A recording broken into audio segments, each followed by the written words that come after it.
Assalamualaikum warahmatullahi wabarakatuh. Perkenalkan, nama saya Fatika Rahma Agustina dengan NPM 23106311600015. Di sini saya akan menjelaskan tentang tugas modul 9 mata kuliah Manajemen dan Ekonomi Teknik yang diampu oleh Bapak Ibrahim SPMT.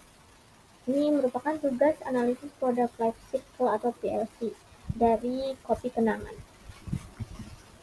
Untuk yang pertama, gambaran umum produk terlebih dahulu. Nama produknya yaitu kopi kenangan. Untuk kategori yaitu minuman kekinian, kopi kenangan adalah jaringan kedai kopi Grab and Go asal Indonesia yang didirikan pada tahun 2017. Konsepnya adalah menghadirkan kopi berkualitas tinggi dengan harga terjangkau untuk masyarakat urban, menggunakan biji kopi lokal dan sistem pemasaran digital melalui aplikasi. Kopi kenangan kini telah berkembang menjadi salah satu brand kopi terbesar di Asia Tenggara. Sebelumnya, konsep dasar produk lifestyle terlebih dahulu. PLC menggambarkan bagaimana suatu produk berkembang sejak diperkenalkan hingga akhirnya mengalami penurunan di pasar. Fokusnya pada umur ekonomi produk, bukan umur fisiknya.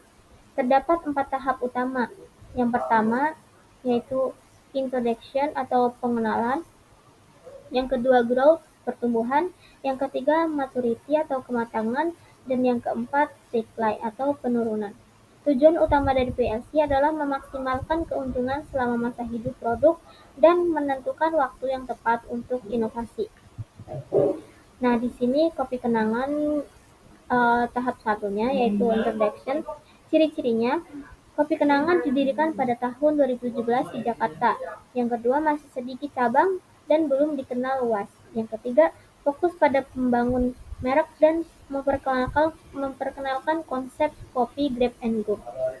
Untuk strateginya, yang pertama, promosi besar-besaran melalui media sosial. Yang kedua, menonjolkan cita rasa lokal dan harga terjangkau.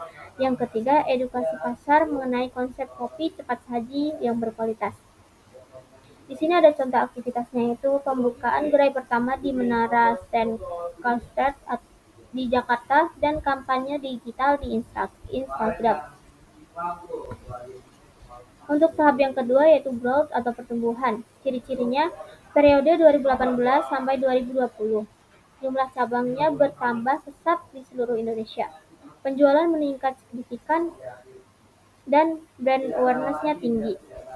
Banyak pesaing baru muncul seperti Janji Jiwa dan Kore Coffee.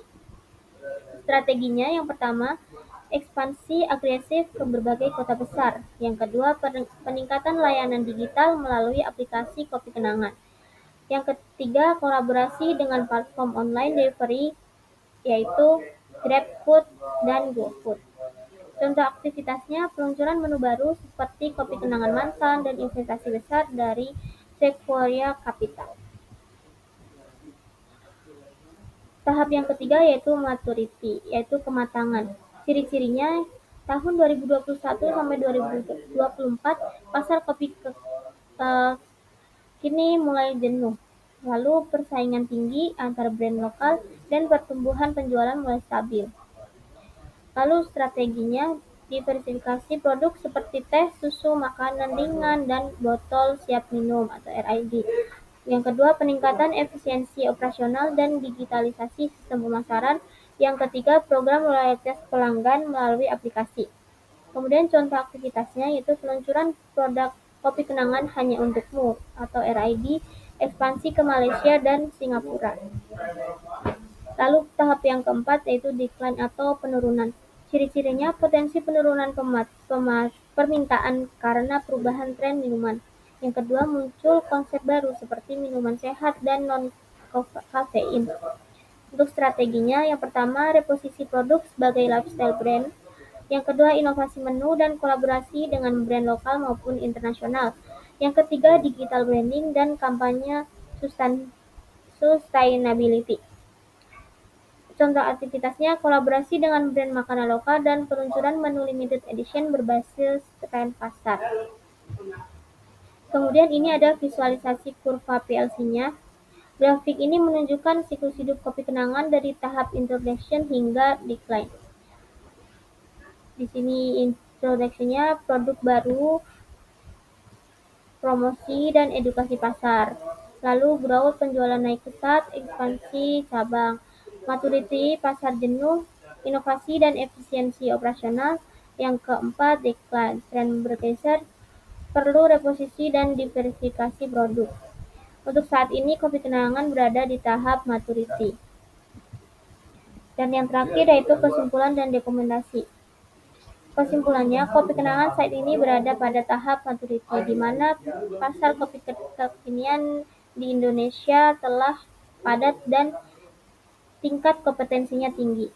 Rekomendasinya, yang pertama fokus pada inovasi rasa dan kemasan produk siap minum, ekspansi ke pasar internasional dan memperkuat brand experience. Yang ketiga, penerapan teknologi digital dan dalam pemasaran dan analisis data pelanggan. Sekian yang dapat saya sampaikan, kurang lebihnya mohon maaf. Wassalamualaikum warahmatullahi wabarakatuh.